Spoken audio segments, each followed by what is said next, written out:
I'm going to get my little speech out of the way and let these kids get started. I have a couple of things I'd like to announce. First of all, I want to welcome all of you. It's a great turnout, and we are very glad.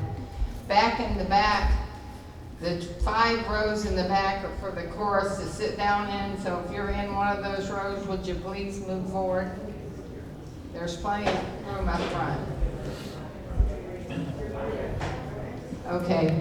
I see a lot of new faces tonight. I'm Mary Jones. I'm the Executive Director for the Stuart Heritage. Can you all hear me? Okay, good. We have good microphones. We have a couple of announcements that I'd like to make. First of all, a lot of you know Betty Hardwick, who has been with us for 18 years, and she retired in November, and we got Joanne Blackstone Smith in her place, and she's great. I'm pleased to have her. But Betty called me this afternoon and said she had a heart attack, and she is home. She had heart surgery sometime this weekend. She didn't even know what day it was, so I couldn't get much sense out of her. But if you want to send her a card, a lot of you are longtime friends, you can send them right to us at the museum, and we'll see that she gets them. You can just call the museum and we'll give you the address. We'll take care of it. We are trying to get our programs up, and I want to thank Main Street for what they're doing here. It's turned it into a beautiful facility, which it has been and should be, and got new chairs. And they're working to get it back to a facility that we can all enjoy. So let's give Stuart Main Street a round of applause.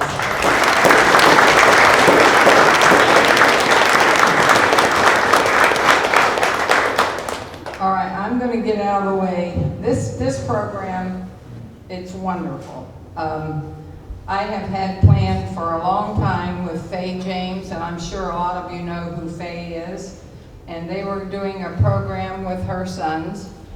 And one of the boys, I'm not sure which one, got sick and she had to cancel. And Sandy Thurlow immediately picked it up and got the Anderson family to come out and give us their story, and we're very pleased to have them. So here comes Tolee. This is our president. Tolee's gonna get in and sit down.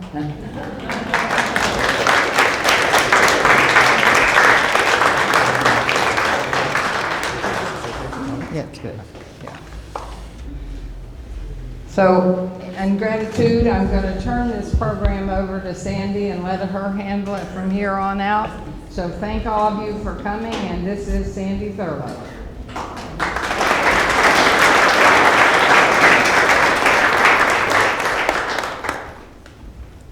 I am just thrilled that Tony Anderson accepted my request that he come and give another program. It's been a long time since the Anderson family gave a program. And it was before he became a member of the school board, and it was just as he was beginning to teach middle school at Anderson Middle School. But now that he's on the school board, and I made a mistake in my publicity, he is in Pahokee in Palm Beach County. Because believe it or not, in just 2 years, he will have been with the school system, not teaching as a middle school teacher, but in the system for retirement, 30 years, and he seems like just such a young man. But he is on our school board, and he is going to introduce the director of the choir and the children. They aren't young men and women. And Tony, will you come forward, please?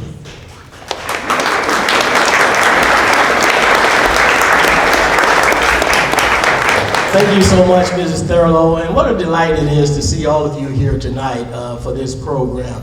I know that I was invited to come and kind of share our story, but you know what? Life is far bigger than myself or the Anderson family.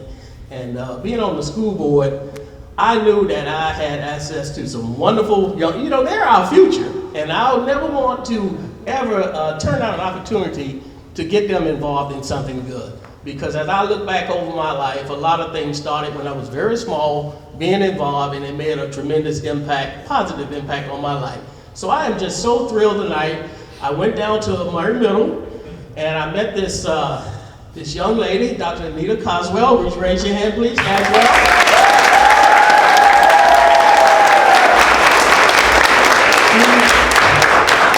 She is an amazing lady, amazing teacher, and these kids are just wonderful. And so tonight, we're going to get a chance to showcase some of Martin County's finest students. And I'm going to kind of like MC this along. I'll take a few minutes in a little bit to talk, but right now, I want them to give you your money's worth. You know what I mean? Since you came out here tonight. But at this time, we're going to all stand, and we're going to sing, they're going to sing the national anthem.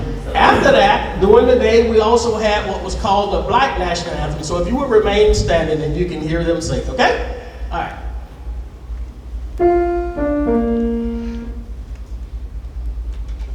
What will say, can you see by the dawn's early light what so proudly we hailed at the twilight's last gleaming, whose bright stripes and bright swords through the perilous fight on the ramparts we watched were so gallantly streaming, and the rockets rang loud, the bombs bursting in air, get through the night, as our flag was still there. Oh, say does that star-spangled banner yet wave o'er the land of the free and the home of the brave?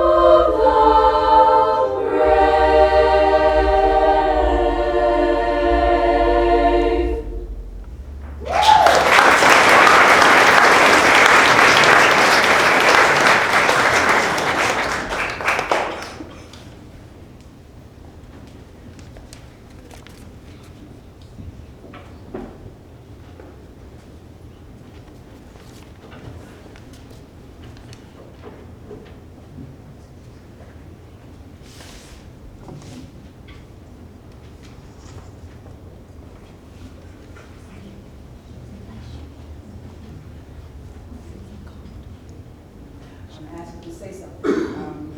I don't talk, I sing. But my name is Marionette Jiles-Josie.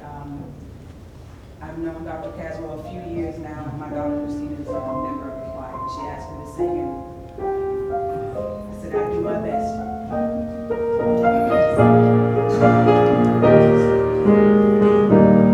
Gives every voice and sing, earth and heaven ring with the harmonies of liberty.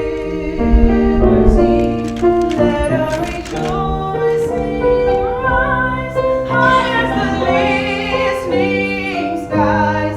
Let it resound loud as the roar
favor with the number, being that this is Black History Month, there will be some Negro spirituals that will be sung. And at this time, they're gonna sing a song, I think, is it Great Day?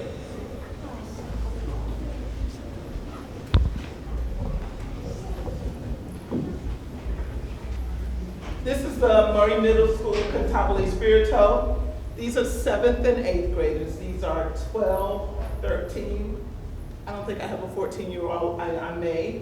But we are delighted to be here, Mr. Anderson. We want to say thank you for inviting us. These are some wonderful young people. This is our honors group. They have to audition to be in this group. So that's who's singing for you tonight, including the young men. We will do several songs. One is Great Day because of it being Black History Month. We do sing a lot of spirituals across the county. Not just our choir, but all choirs sing a lot of spirituals. And so that's what we're going to do tonight. So this is our young ladies group, and we're going to do Great Day for you.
Josie, is it? Or are you going to do another number? Christina Josie, I'm sorry. Girls.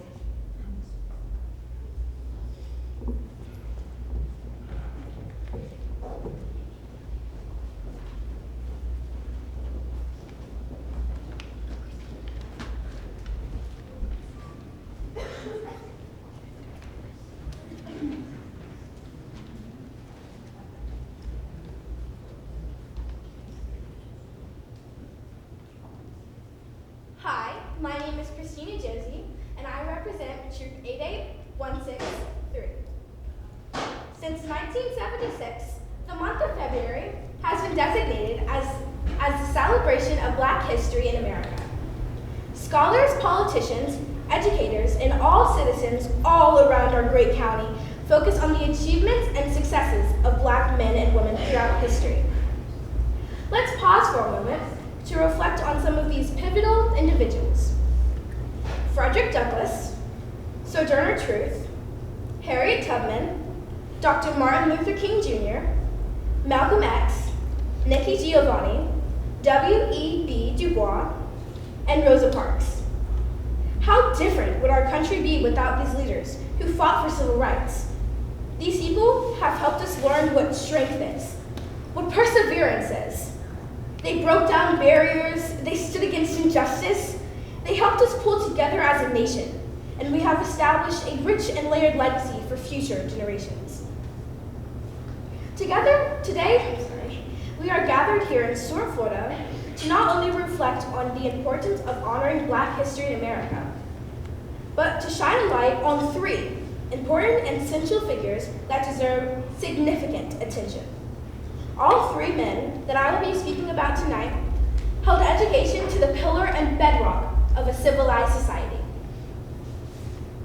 The three extremely important figures that I will be addressing tonight are Dr. Martin Luther King Jr., probably the most well-known and famous advocate for civil rights, Dr. Charles Ernst Murray, an integral member of our local community, and his brother, Dr. Robert Murray, the namesake of the Murray Middle School in Martin County.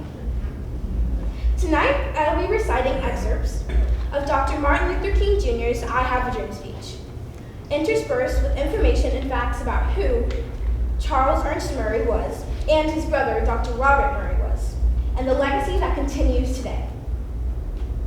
I have a dream that one day this nation will rise up and live out the true meaning of its creed. We hold these truths to be self-evident, that all men are created equal. More than 90 years ago, Murray Middle School was a one-room schoolhouse and the only hope for education for many Black children. I have a dream that one day on the red hills of Georgia, the sons of former slaves and the sons of former slave owners will be able to sit down together at the table of brotherhood. The first people who came into this remote, underdeveloped paradise struggle, now known as Martin County, arrived August of 1842, when settlers from Georgia, Alabama, Kentucky, and Virginia brought their Black slaves with them. Mistreatment and abuse were commonplace in the dark days before the Civil War, and the Black men who were transported to the Sunshine State of Florida received no better treatment. These men worked long hours cultivating the lands, fighting the insects, poisonous snakes, wild bears, and Native Americans.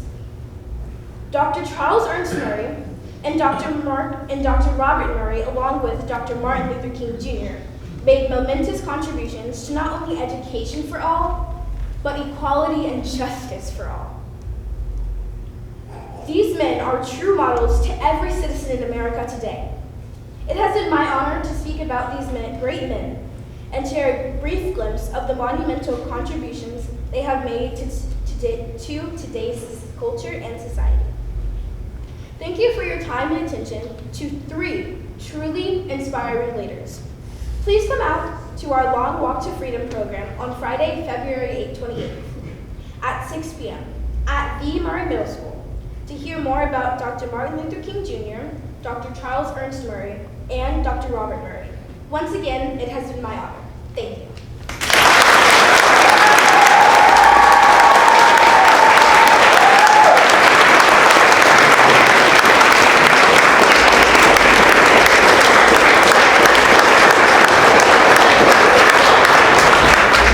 Thank you so much, Christina. How nice was that, huh? All right, here comes the group again. They're gonna sing a selection called Jordan's Angels.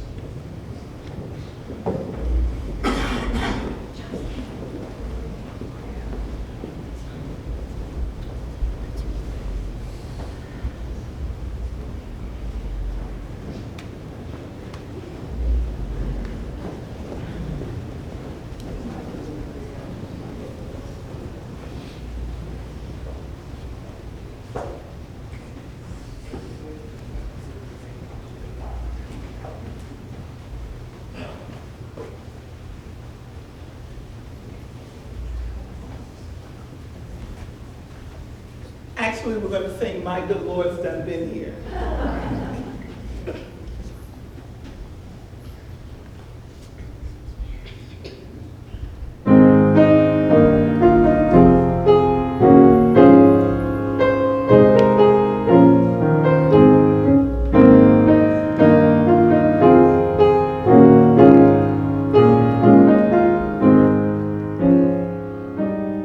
My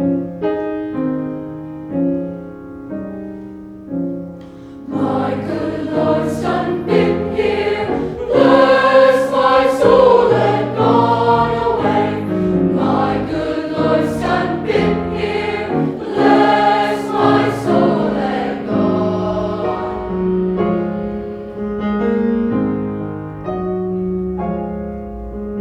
Never did I think that he was so nigh, bless my soul and gone. He spoke and he made me laugh and cry, bless my soul and gone.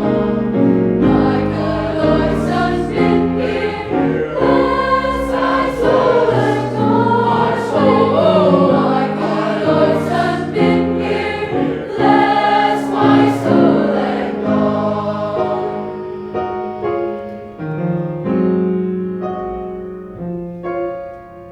Sit up, why won't I walk? Bless my soul and gone. Your foot might slip and your soul get lost. Bless my soul and gone. My good Lord's done been here. Bless my soul and gone away. My good Lord's done been here. Bless my soul and gone. My good Lord's done been here. My good Lord's done been here and gone away. My good Lord's done been here and bless my soul, bless my soul, bless my soul and gone.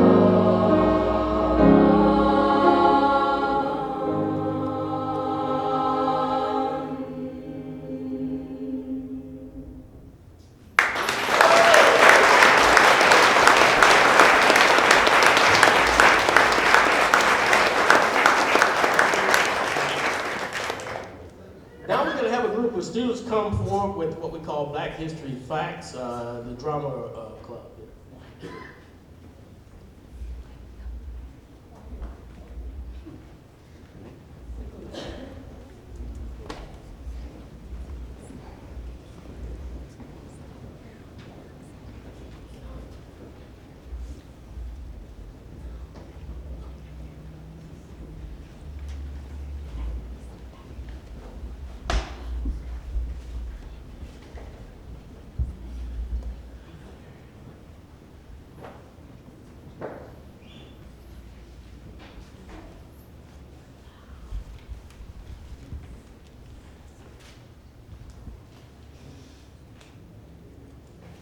Good evening. We are Murray Middle School Theater.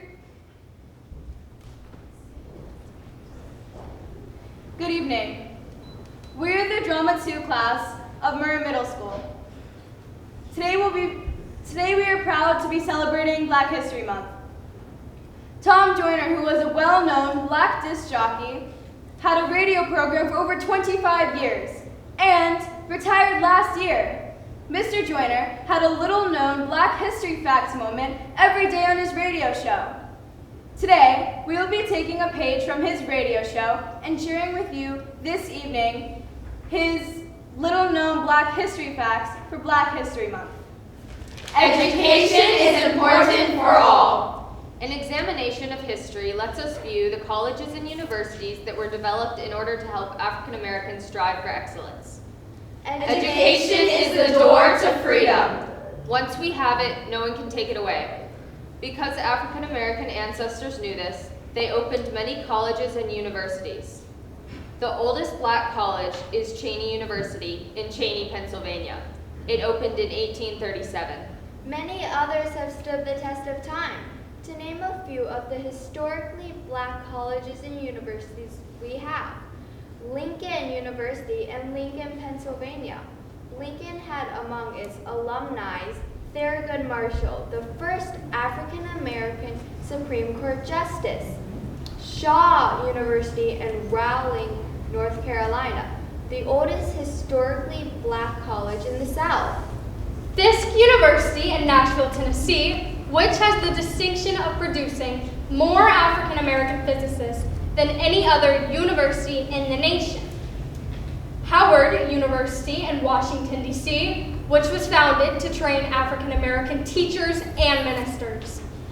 Hampton University in Hampton, Virginia, which was founded to train African Americans through the head by classwork, through the hand by manual labor and vocational training, and through the heart by emphasizing service, selflessness, and Christianity. Tuskegee University in Tuskegee, Alabama, where more than 60% of the nation's African American veterinarians receive their degree.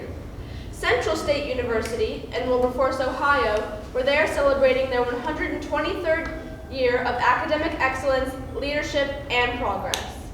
Morehouse College in Atlanta, Georgia. Morehouse is where Dr. Martin Luther King Jr. and Jesse Jackson did their undergraduate work.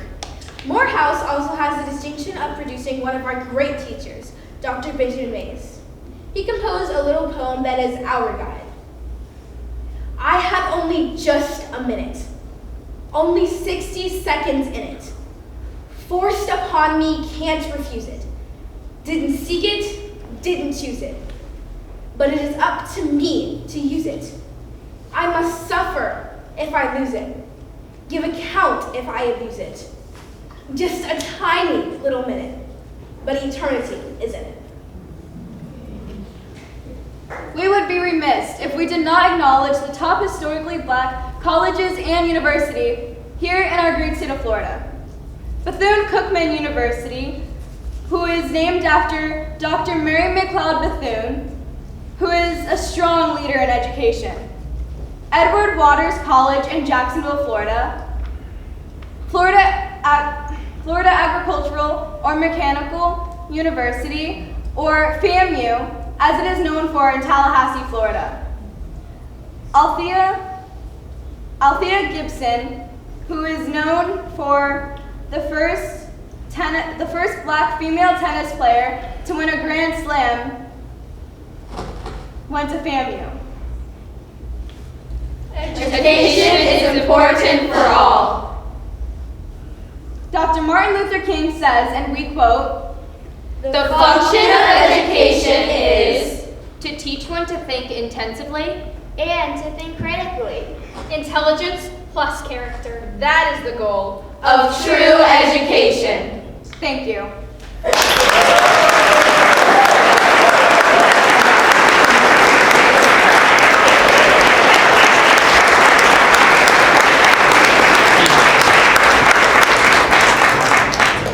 It just keeps getting better and better, huh? Now at this time, we're going to have this fine group to render another number called Jordan's Angel.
Let's give them another hand as they return to us.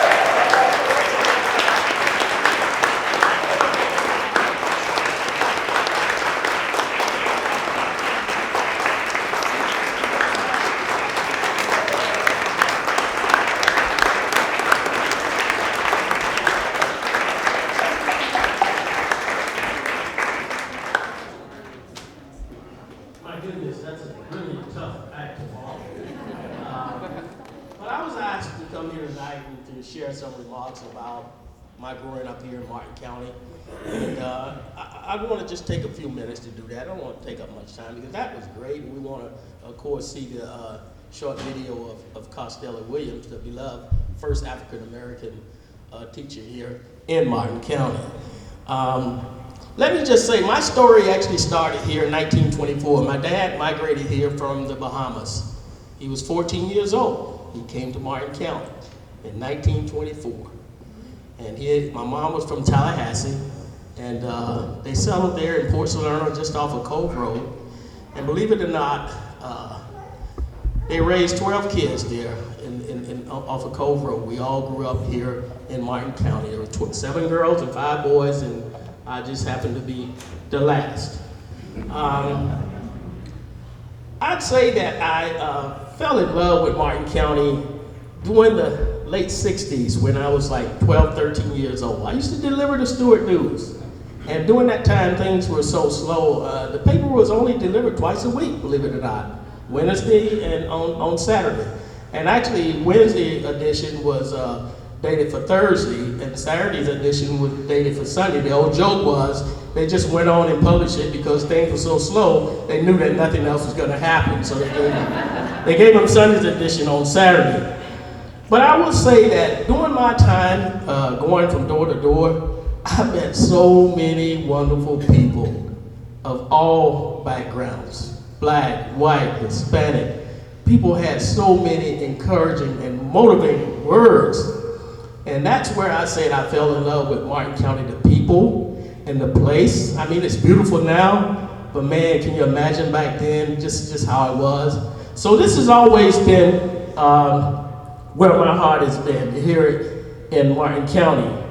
Now, during the thing that I am most proud about is during the desegregation of schools. Like in every little town, it had to be done. It was a matter of not if, it was just a matter of when. And the thing that I'm proud about in Martin County is that, and I have to say that my father was one of the leading black spokesmen during that time for a change. And you can go to the archives of the Stuart News in the 60s, and you can see all kind of articles there where he would speak passionately in front of the Martin County School Board about the time has come. So, I mean, and the things I'm telling you tonight, it's primary source. And you historians in here could appreciate that because it's pure, it's authentic. It's not what somebody told me, it's what I experienced and I remember. I was a young boy, but I had a front seat on what was going on during that time. I don't know if that had something to do with my motivation as I now sit on the school board or not, but I can tell you that it had a profound impact on my life to just want to be a positive contributor to this town. And so because of efforts like his and other leading African Americans at that time, they met with the white leaders and they decided, you know what, because all over the states things were going on in the country and it was not too smooth, it was ugly, it was nasty in some cases. And if I could backtrack a minute, one of the reasons why a lot of times people steer away from black history, and the question has been asked, and it hurts me as a history teacher and as an African American because I still hear it now. Why do we have to have a Black History Month? We don't have a White History Month. Well, that statement alone tells me more than I need to get into. But it was never properly incorporated into mainstream America, and even now it's not. There's a lot of things that have never been to the forefront. But during that time, change was no doubt about it, it was inevitable. And all across America, a lot of places did not take too kindly to this change.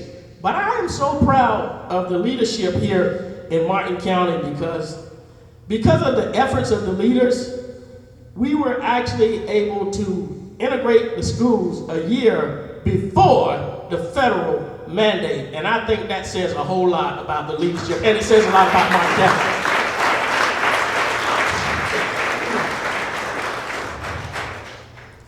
Now, having said that, I'm proud of that, and there were a lot of good things, but I don't want to give you the illusion that things were always great. What I'm saying, there was none of that blatant, real, vicious, ugly stuff where people burned down buildings and broke out things and you know, fought and carried on. But I will not be accurate if I don't tell you a few things that happened. And here's what I would categorize it as.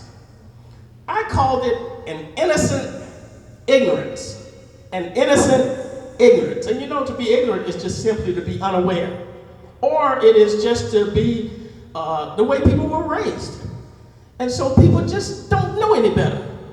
So, you know, they say that I'm a bleeding heart, but I give people a pass, because if you don't know, you don't know. It could be me. If I was taught my mind was filled with hate and this and that, I would grow up the same way. But let me just tell you about a few things. Murray Middle School was the black high school, the new black high school at that time. If you all know where Spectrum is now, that was really the main high school. And they were lobbying for a black school, for a new high school for African American students. This was prior to integration. And the time had come where pressure was on the school board, and they decided to build a school. Now, the old school did not have a gymnasium, and so their basketball courts were outside. And of course, if it rained, I don't care where a school came from, you would have to cancel the games. So we were happy to know that the schools at Murray was going to be built.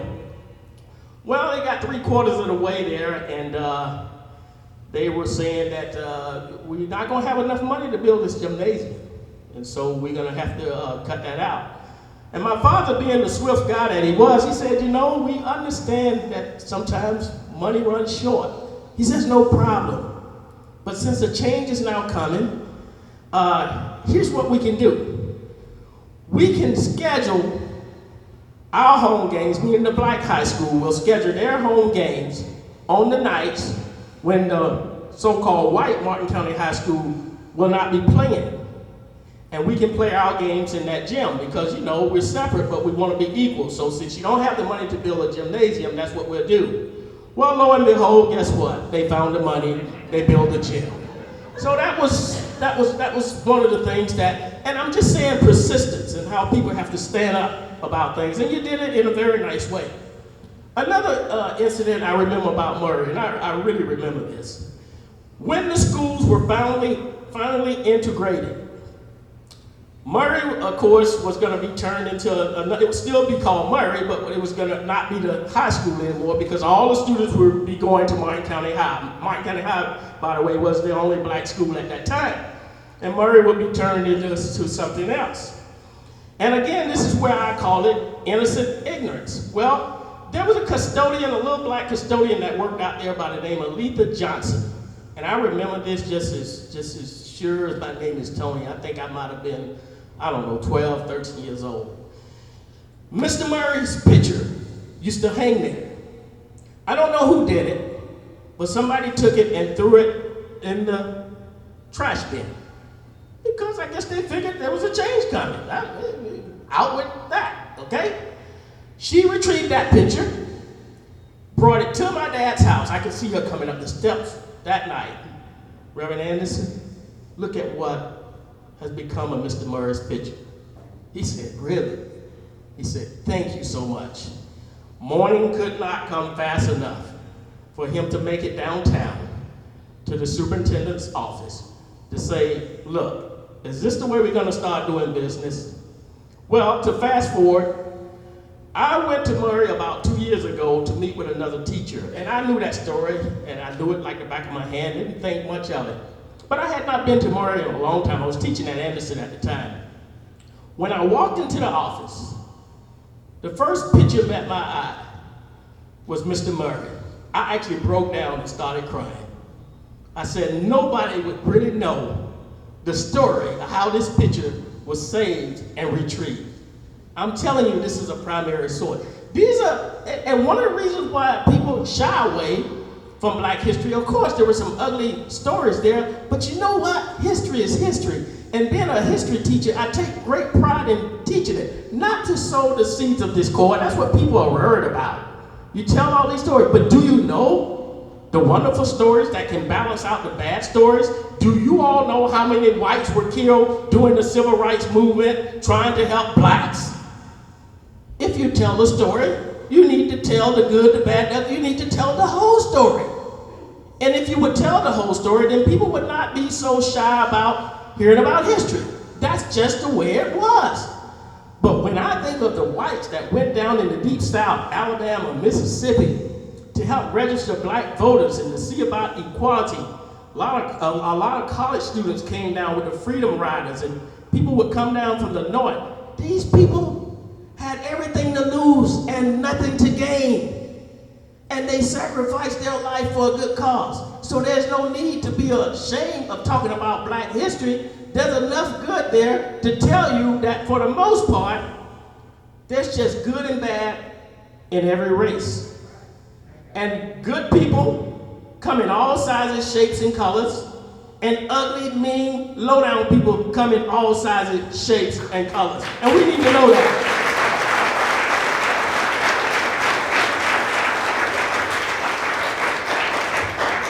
But seeing Mr. Murray's picture there, I couldn't help but wonder, what if Mrs. Johnson did not retrieve that picture? And what if my dad didn't have nerve enough to, because I have to tell you, as a little boy, I remember my mom crying on many nights, Jesse, please don't go out there to that meeting tonight. Let it go.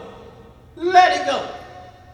But I tell you, I am just so proud. And he was just as smooth as he could be. And you know what? In spite of what was going on, and this is the truth, I never remember him uttering like a mean word. It was all about people just gotta be educated. And here today I say, as an educator, education is perhaps the last and the best hope for all of us.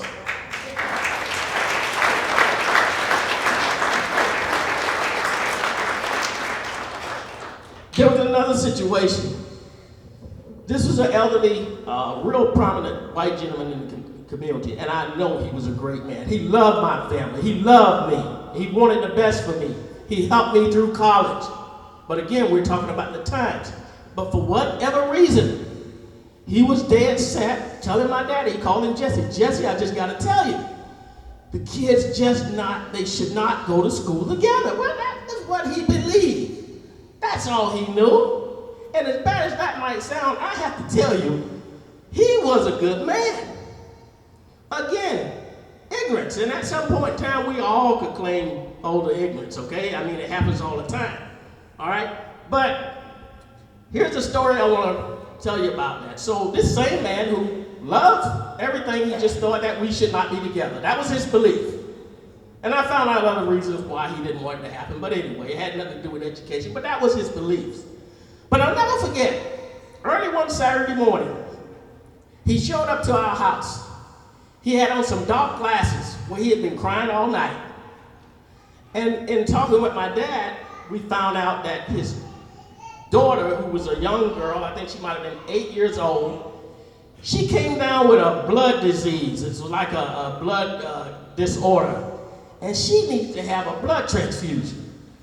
And she had a very rare type of blood. And he came down to ask my dad, can you go out in your community and see if you can get some of your people to go up and volunteer to be tested to see if they can match her blood type? You see? All of a sudden now, it was okay.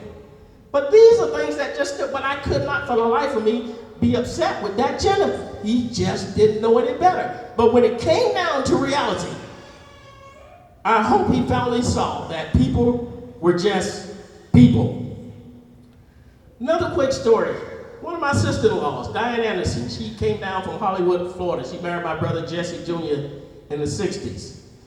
Diane was the first African-American to integrate the library system. It used to be there on East Ocean Boulevard. Well, prior to that, Some of y'all know her. She retired there after 30-some years as a branch manager. But let's back up a minute.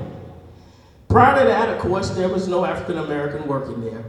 And there Diane was that day, working at the front desk.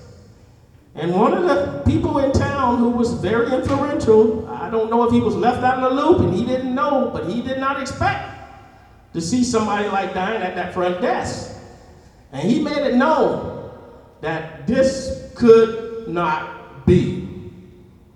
And so they took Diane and they gave her what we call a bookmobile. Any of y'all remember the mobile? And her job was to drive around. She went out to Indiantown, she went down to Banner Lake, she drove all around to service the black community. The point that I'm making, and this is a lesson for everybody, and especially for young blacks as well, things may not always go the way they should go, but sometimes you need to hold your peace. Suppose she jumped up and acted just as bad as the person who didn't think that she should have been there. She never would have had almost a 40-year career in the library system. Some things you just gotta wait on time. And then that leads me to this point, a story that my dad told me a long time ago. He said, be very careful how you entertain strangers, because they may very well be an angel. You see people every day, you better not size them up by how they look and what they have on. You just never know. So here's Diane coming in, hearing all of that stuff, but sticking it out, having a career there. Fast forward to like 2000, I'm on the Planning and Zoning Board. A group of county commissioners called me over and said, hey Tony, we want to build a library down in the southern part of town, and as you know it now, the Moorgate Library that's there, Indian River campus there. And we're really looking, we're gonna need some money. We need some money to build this thing. You know, the government can only do so much, but we want one in the southern part of our town, and it's really useful there with the college. So they entered a joint venture with the college and the school district and the county to build that. But they said to me, it would be really, really nice if we can have some type of donation from an African-American family. And why they singled me out, I don't know, because I didn't have the money, but maybe they knew that I would be the one to make things happen. I went and I heard the talk, I heard what was there and what they offered. I went back and I told my family, you know, this is a wonderful opportunity. When we think about the career that Diane has had there, we think about the history of it, we think about all the things that my dad did here. You know, he would be so proud to know that we would, because his thing was, get an education, take care of yourself, and then do some good in the community and help somebody else that's less for it. That is what he always said. Get yourself straight first, and that just makes sense. You have to. And so here was an opportunity for us to do something really wonderful. And I don't usually talk about that, but Ms. Thurlow already put it out there, okay? So here's the deal. I thought about all that went down, and as a result of that, that little unknown black girl that came there to work, who people did not accept, the family that she married into gave $100,000 toward that library down there to be built.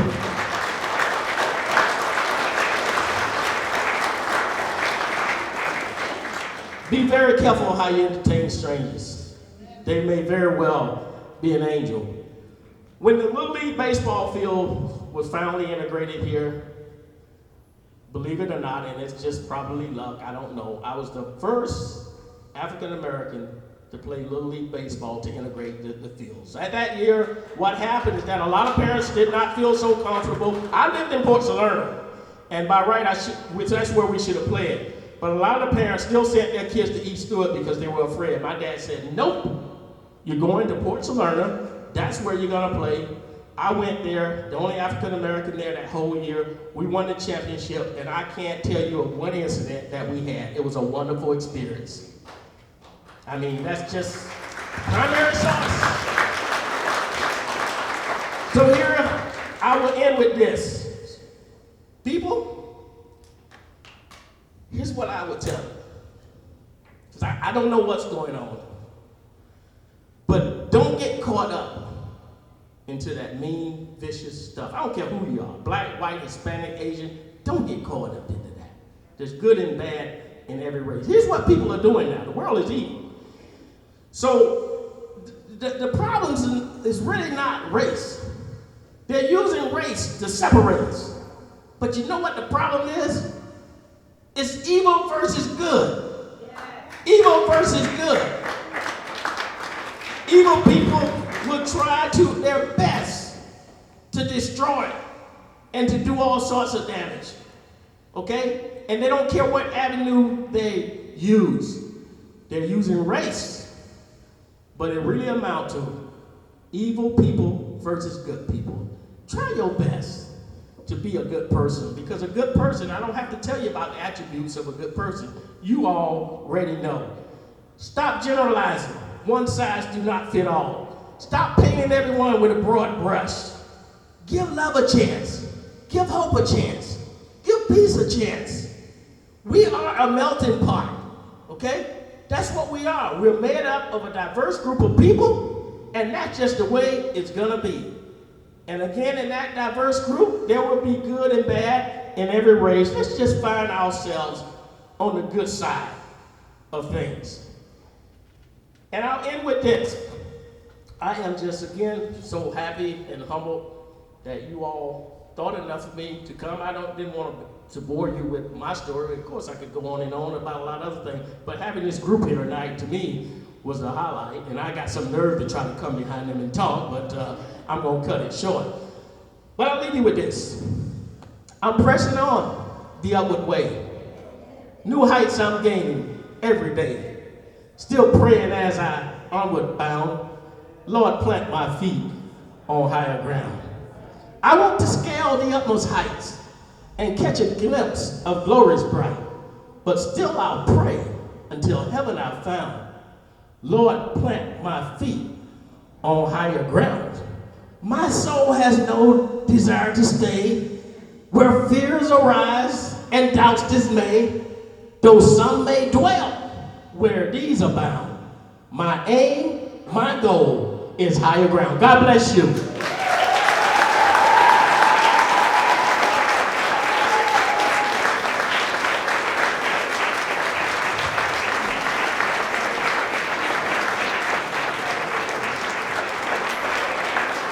And now we want to show the DVD of the beloved first African-American teacher, Costello Williams. It's not that long.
Hello, I'm Carrie Anderson. I'm a Martin County native, and my family was among one of the first to settle in an area called New Monrovia near Port Salerno. My grandfather migrated here from the Bahamas in the early 1900s, and generations of my family have grown up here in Martin County. My father, as well as my aunts, uncles, and cousins, attended the school you see here behind me.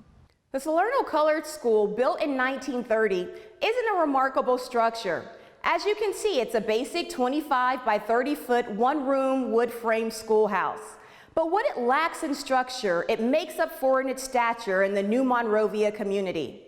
The building itself, believed to be the only surviving one-room schoolhouse on the Treasure Coast, may be small in scale and simple in design, but it's the history and the stories told from within these walls that had such an impact on those who were educated here that make it truly remarkable.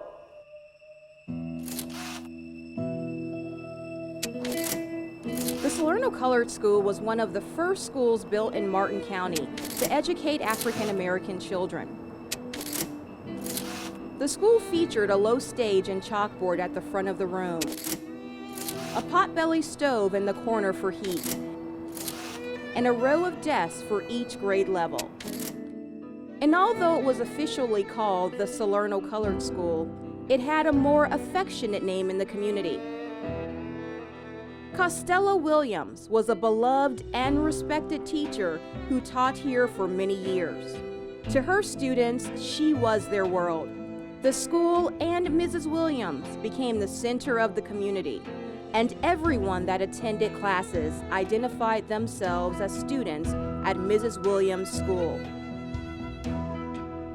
Mrs. Williams' school, attended by some of Martin County's most prominent citizens, eventually shuttered its doors and fell into disrepair. Now saved from demolition by Martin County, this educational gem has been preserved and restored to its original glory. It's a beautiful reminder of a community's past, an important piece of an area's history. Many students that attended the Salerno Colored School still live in Martin County. It's the fascinating stories of those students that went to school here all those years ago that create the fabric of the New Monrovia community today. Their stories of this historic treasure have never been told until now.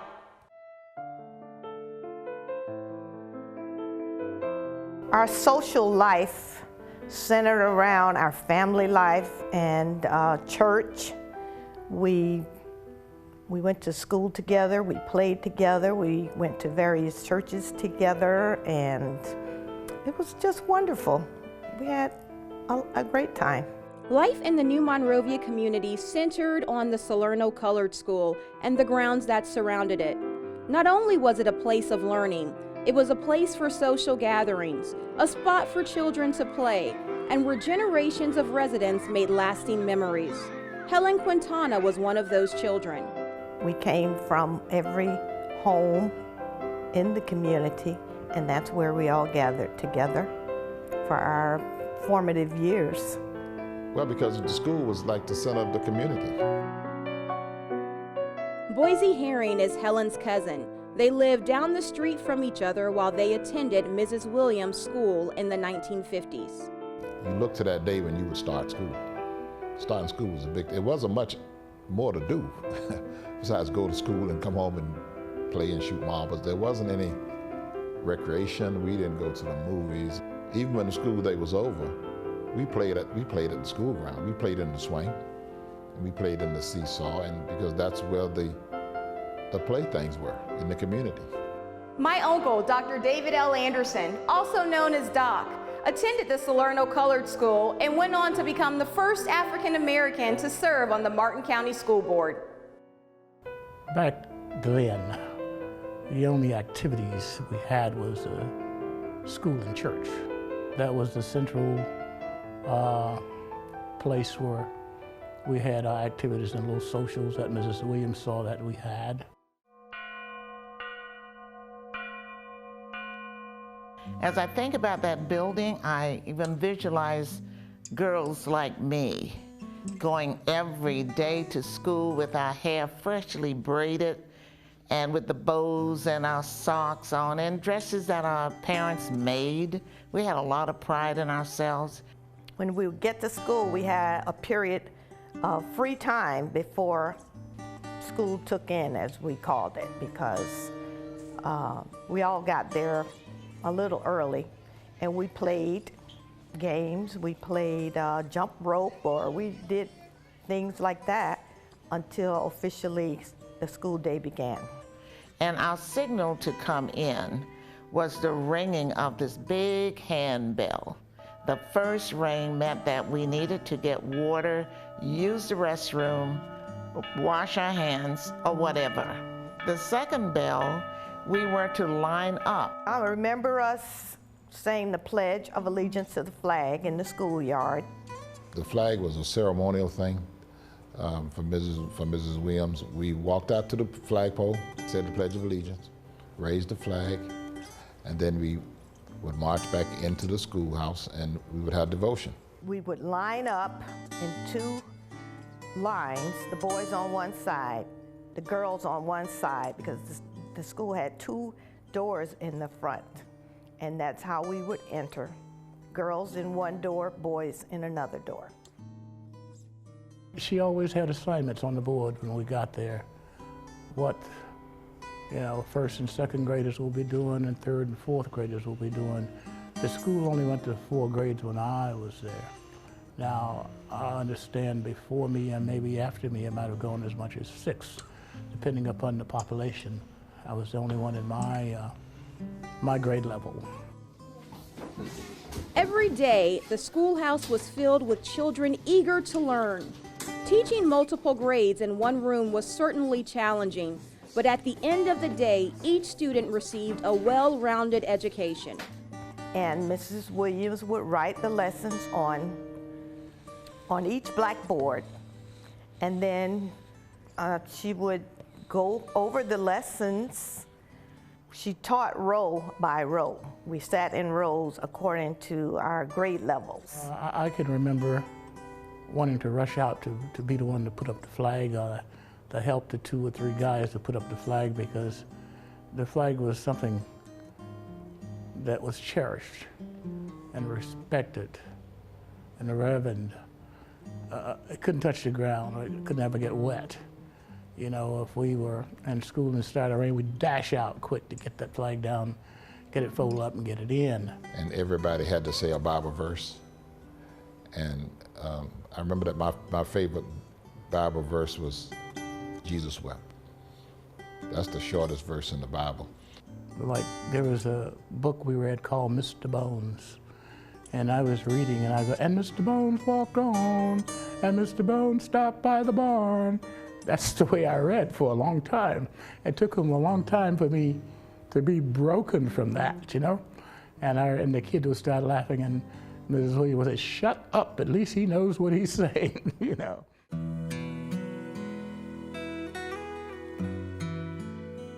The students who attended Mrs. Williams' school felt the educator's lasting impact throughout their lives. Mrs. Williams left an undeniable and indelible mark on the children she taught. It's one thing I think I learned from Ms. Williams was follow instructions. I remember she would say, read and follow instructions. She would say, if you can follow instructions, you'll pass anything. You can do it. She instilled that in all of her students. Don't quit. Don't quit. The game isn't over until you quit.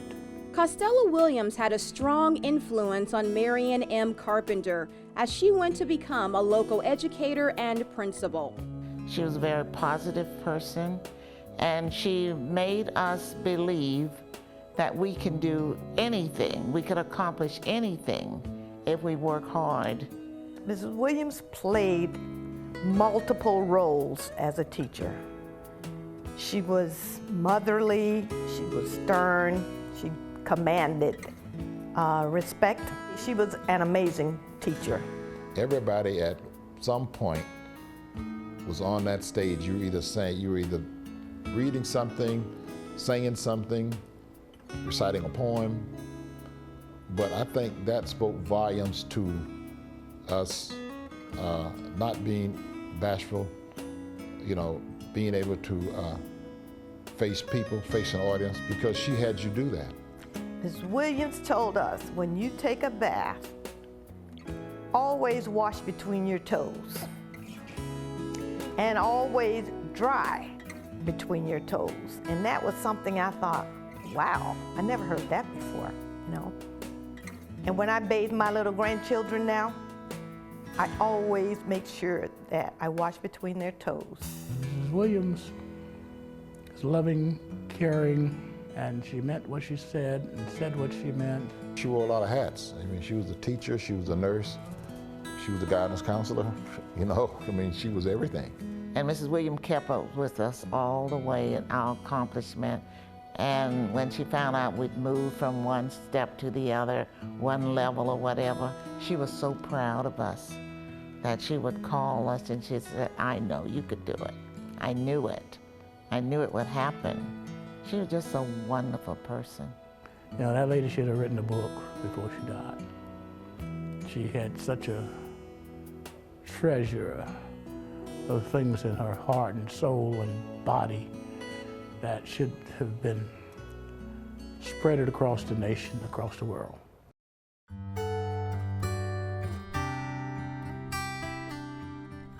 For decades, the schoolhouse sat neglected and in a state of disrepair.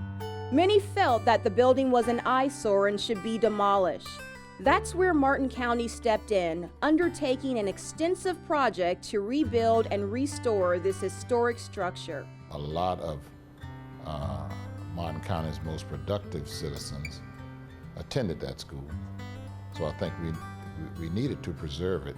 In 1999, following its use by the school district, the one-room schoolhouse began its stint as the home for the Martin County Parks and Recreations Department after-school program. The building endured heavy use over the next 5 years. In 2004, the school was damaged when the roof was breached during Hurricanes Francis and Jean, and although temporary tarps were installed, later storms caused additional damage. The question then became whether or not the building should be saved. Consultants recommended demolishing the building, believing it was beyond repair. The community and Martin County General Services staff fought to save the building, but it sat neglected until, in 2011, Martin County had the necessary funds to begin the process to restore the eyesore. Our school was a fiber in our community that were intertwined with our school, with our church, and our families. That was our school. It's very important to have that building because it's a part of our history, part of our heritage, and there were other buildings in other communities that were not saved, they were torn down. So that one, the fact that that one remained is a blessing, actually. Money to save the structure was pieced together from the insurance settlement, General Services dollars, and the County Commission District 4 funds. The county went to work, and the entire building had to be disassembled to the frame.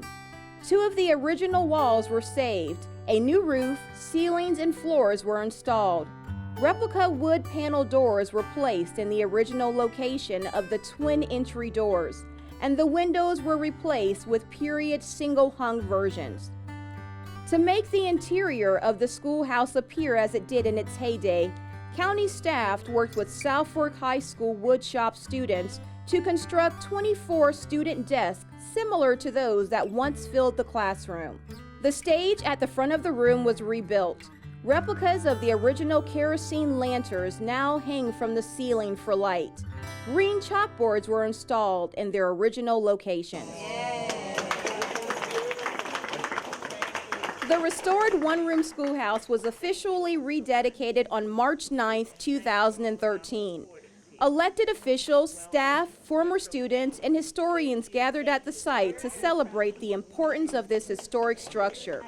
Then on April 29th of the same year, the Salerno Colored School was honored with the distinction of being placed on the Martin County Local Registrar of Historic Landmarks.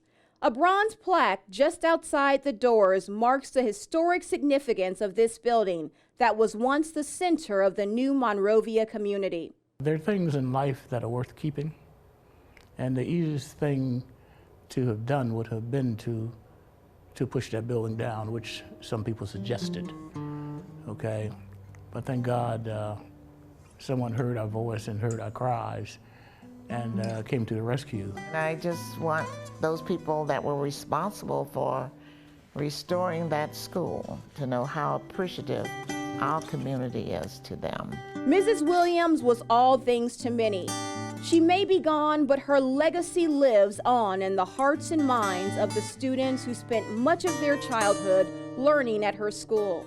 Even though decades have passed since their time spent at the schoolhouse, the students can easily recall how at the end of each day they join together to sing. I'm Carrie Anderson. Thank you for watching. If I have wounded any souls today, if I have caused one foot to go astray, if I have walked in my own willful way, dear Lord, forgive. Good night, Miss Williams.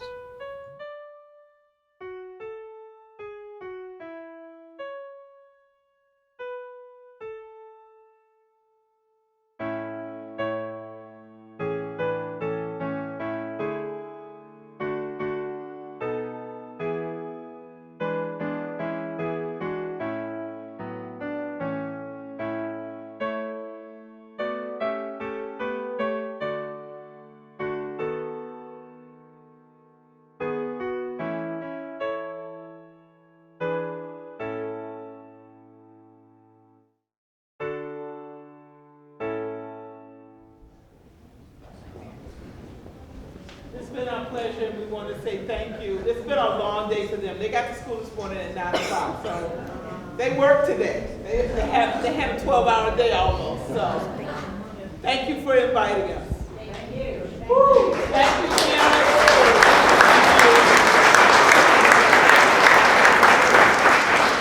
As soon as we are done, we're going to get on the bus. We're going to school. Meet us there. They have to change. They have to get their books and stuff, and they'll be right out. Thanks so much. Thank you again for having us. This is our message for everyone.